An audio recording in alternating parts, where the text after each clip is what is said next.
തൗബ ചെയ്ത് നന്നാകുന്നവനാണ് ഏറ്റവും നല്ലവനെന്ന് നബി തങ്ങൾ പറയുമ്പോ ഒരു പേടിയും വേണ്ടടോ. അള്ളാന്റെ റസൂലിന്റെ മുമ്പിൽ ഒരു സ്വഹാബി വന്നിട്ട് ചോദിക്കുന്നു, നബിയേ യാ റസൂലല്ലാഹ്, ഞാനൊരു തെറ്റ് ചെയ്തു നബിയേ, ഞാൻ അള്ളാഹുവിന്റെ മുമ്പിൽ പശ്ചാത്തപിച്ചു, പിന്നെയും ഞാൻ തെറ്റ് ചെയ്തു, എന്ത് ചെയ്യണം നബിയേ? നബി തങ്ങൾ പറഞ്ഞു, രണ്ടാമതും തൗബ ചെയ്യണം. എന്നിട്ടും ഞാൻ ചെയ്തു നബിയേ. പിന്നെ എന്തു ചെയ്തു? നബി തങ്ങൾ പറഞ്ഞു, മൂന്നാമതും തൗബ ചെയ്യണം. പിന്നെയും ഞാൻ ചെയ്തു നബിയേ. ഇനി ഞാൻ എന്ത് ചെയ്യണം? നബി തങ്ങൾ പറഞ്ഞു, പിന്നെയും തൗബ ചെയ്യണം.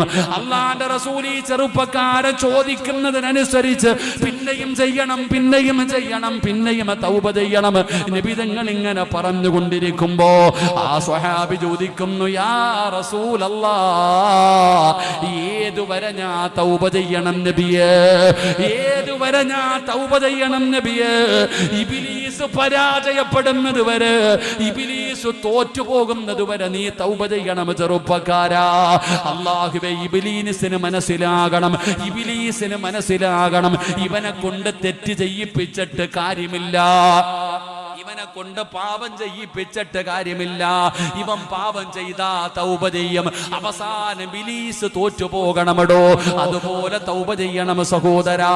അതുകൊണ്ട് പടച്ചവനെ, അല്ലാഹുവിന്റെ മുമ്പിൽ പശ്ചാത്തപിക്കാൻ ഇതുപോലെ നല്ല ഒരു മജ്‌ലിസ് കിട്ടുമ്പോ അവിടെ ഇരുന്നു കൊണ്ട് പടച്ചവനോട് തൗബ ചെയ്തിട്ട് വേണം നമുക്ക് പിരിയാർ. അല്ലാഹുവേ